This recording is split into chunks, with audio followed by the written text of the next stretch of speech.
بسم اللہ الرحمن الرحیم۔ تم گلاب کا پھول بن جاؤ، کیونکہ یہ پھول اس کے ہاتھوں میں بھی خوشبو چھوڑ جاتا ہے جو اسے مسل کے پھینک دیتا ہے۔ منافق دوستوں سے سمجھدار دشمن بہتر ہے، کیونکہ دشمن وار کرتا ہے تو پتہ ہوتا ہے، مگر منافق انسان دوست بن کر ذلیل کرواتا ہے۔ جب حق پر رہتے ہوئے تمہاری مخالفت حد سے بڑھنے لگے تو سمجھ لو اللہ تعالیٰ تمہیں کوئی مقام دینے والا ہے۔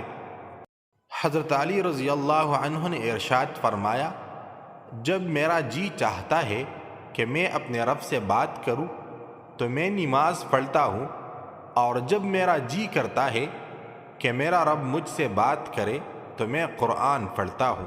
حضرت علی رضی اللہ عنہ نے فرمایا، تین چیزیں انسان کی عزت بڑھاتی ہے: ایک سلام کرنا، دو کسی کو جگہ دینا، تین اصل نام سے پکارنا۔ ایسی غربت پر صبر کرنا جس میں عزت محفوظ ہو اس امیری سے بہتر ہے جس میں ذلت اور رسوائی ہو۔ جس آدمی کی زبان خراب ہو جاتی ہے اس کا نصیب بھی خراب ہو جاتا ہے۔